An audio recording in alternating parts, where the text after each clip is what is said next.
Nardes Pinto mas deserve ng more minutes para sa Hinebra. Pero bakit nga ba? At 6'10" forward center na si Kamaka Hepa, eligible pala as local dito sa Gilas. So yan ang ating mga tatalakayin. Kamaka Hepa, isang 6'10" Filipino-American. Kayang maglaro mapa power forward man yan or center. Isa nga siya ngayon sa pinag-uusapan dahil sa lumabas na balita na mula sa isang reliable source na si Mr. Bill Velasco ng Philstar Global na kung saan ay tinutukoy nito rito ay nakakuha daw ito ng passport before 16. So ibig sabihin lang noon pwedeng maging local ito kung gugustuhin ng Gilas kunin ito or kung gugustuhin nito maglaro para sa Gilas Pilipinas. Kung tutusin, si Kamaka Hepa ay pasok sa old rule or maging sa bagong rule ng FIBA about eligibility rule ng mga manlalaro. Magandang senyales para mas mapalakas pa ang ating national team.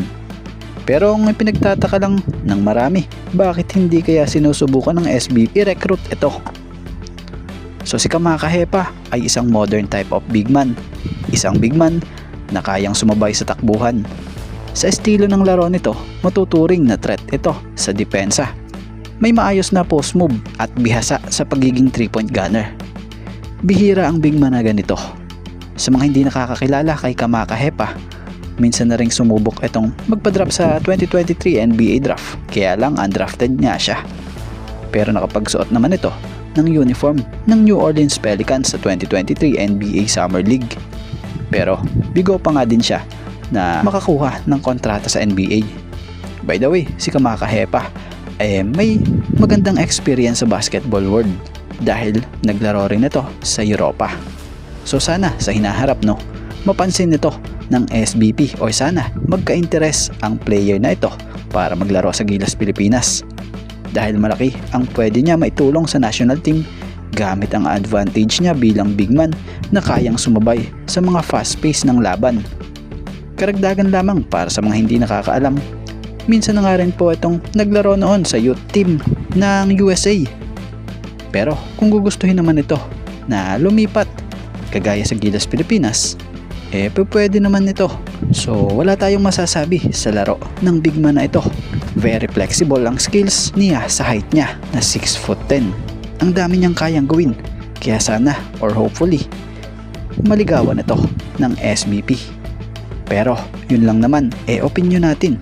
Pero syempre nasa SBP pa nga rin po ang desisyon. So igalang natin at respetuhin ang kanilang mga desisyon para sa ating pangbansang national team.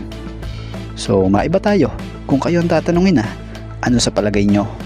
Pwede kaya na maisingit sa Gilas lineup ang tulad ng big man na si Kamaka Hepa? At dito tayo about kay Nardes Pinto. Marahil maraming nakapansin nga sa hindi magandang nilaro ng Hinebra sa Game 3 ng semifinals matapos silang talunin ng San Miguel Beermen. Kapansin-pansin na hindi isang tao lang ang tila off night sa nangyaring laban kundi yung karamihan. Isa nga or kabilang sa mga naging problema ng Hinebra sa larong this Game 3 ng semifinals ang kanilang depensa na kung saan may pagkakataong nawawala sa pwesto yung mga players ng Hinebra kaya nakakatira ng maluwag yung mga SMB players. Sa opensa naman ganun din, ending puro or kadalasan turnover.